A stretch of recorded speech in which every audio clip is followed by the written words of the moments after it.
திறப்பிலே 5 நிமிடங்கள். கிறிஸ்துவுக்குள் மிகவும் பிரியமான என் அன்பு சகோதர சகோதரிகளே, இன்றைக்கும் திறப்பிலே 5 நிமிடங்கள் என்கிற இந்த ஜெப நேரத்தில் என் அன்பு சகோதர சகோதரிகள் உங்கள் அனைவரோடு கூட இணைந்து ஜெபிக்க கர்த்தர் பாராட்டின கிருபைக்காக ஆண்டவருக்கு நன்றி செலுத்துகிறேன். இன்றைக்கும் ஒரு முக்கியமான காரியத்திற்காக நாம் ஜெபிக்க இருக்கிறோம். காஷ்மீர் பிரச்சனையில் பாகிஸ்தான் நமக்கு விரோதமாக செயல்பட்டு வருகிற பல காரியங்கள் கண்டுபிடிக்கப்பட்டு வருகிறது. அந்த வகையில் ஒவ்வொரு ஆண்டும் பிப்ரவரி 5ஆம் தேதி காஷ்மீர் ஒற்றுமை தினமாக பாகிஸ்தானில் அனுசரிக்கப்பட்டு வருகிறது. கடந்த நாளிலே அப்படிப்பட்ட ஒரு மாநாடு நடத்தப்பட்டிருக்கிறது.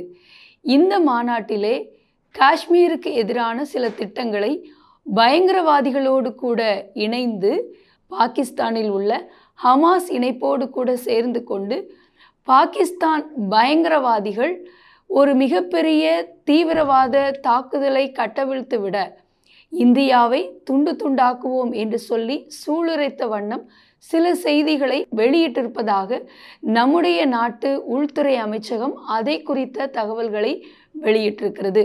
இதை குறித்த செய்தி தகவலை நான் உங்களுக்காக வாசிக்க விரும்புகிறேன்.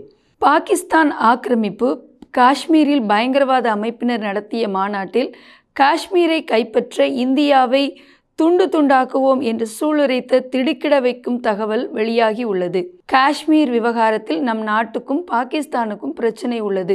இந்த பிரச்சனைக்கு முக்கிய காரணம் பாகிஸ்தான் தான்.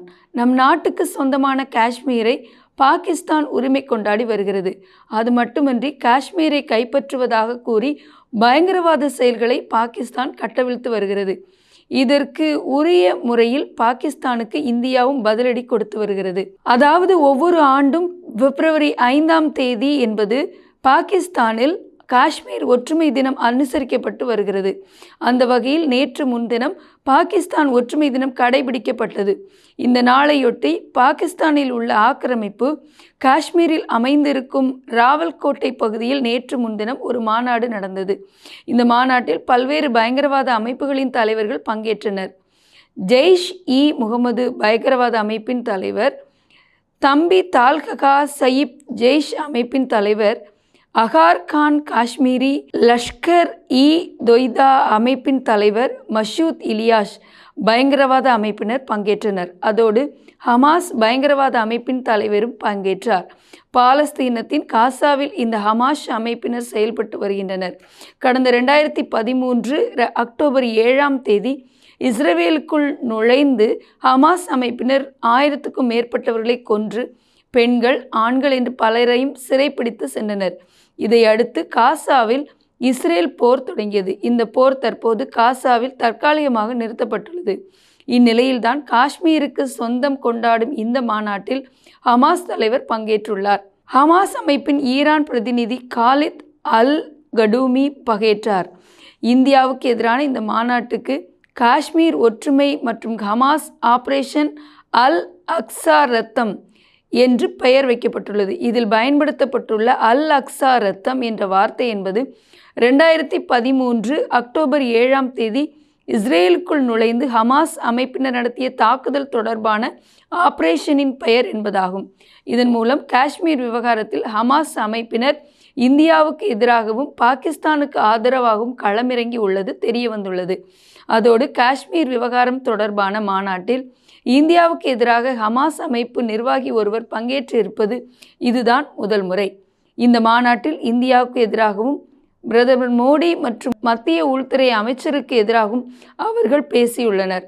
குறிப்பாக காஷ்மீர் தொடர்பாக அவர்கள், காஷ்மீர் என்பது பாகிஸ்தானுக்கு சொந்தமானது, இதனை இந்தியாவிடமிருந்து கைப்பற்றுவோம், காஷ்மீரை கைப்பற்ற இந்தியாவை துண்டு துண்டாக்குவோம் என்று கூறியுள்ளனர்.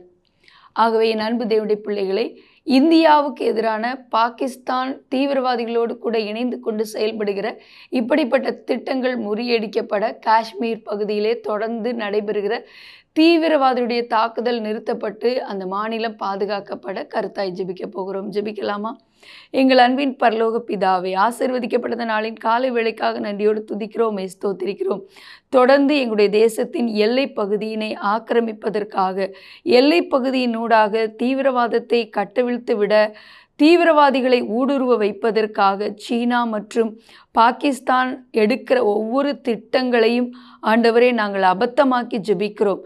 தற்போது கூட பாகிஸ்தான் தங்களுடைய பயங்கரவாதிகளை பயன்படுத்தி ஹமாஸ் அமைப்போடு கூட இணைந்து கொண்டு காஷ்மீரை கைப்பற்றும் நோக்கத்தோடு இந்தியாவை துண்டு துண்டாக்குவோம் என்று ஆண்டவரே அவர்கள் செயல்படுத்த நினைக்கிற அத்தனை ஆண்டவரே சதி திட்டங்களும் முறியடிக்கப்பட, எங்களுடைய தேசம் பாதுகாக்கப்பட, குறிப்பாக ஜம்மு காஷ்மீர் எல்லைப்பகுதி பாதுகாக்கப்பட, ஜம்மு காஷ்மீர் மாநிலத்திலே அடிக்கடி நடைபெற்று வருகிற தீவிரவாத தாக்குதல்கள் நிறுத்தப்பட, ஆண்டவரே நீங்கள் இதன் ஊடாக எந்த விதத்திலும் தீவிரவாதிகள் எங்களுடைய தேசத்தை தாக்காமல் அல்லது அழிவினை தேசத்தில் ஏற்படுத்தாமல் இருக்க எங்களுடைய உள்துறை அமைச்சகம் எடுக்கிற ஒவ்வொரு நடவடிக்கைகளிலும் கர்த்தருடைய அனந்த ஞானம் வெளிப்பட, எத்தனை பேர் பாதுகாவல் செய்தாலும் கர்த்தர் நகரத்தை காவாராகில் காவலாளர் விழித்திருப்பது விருதா.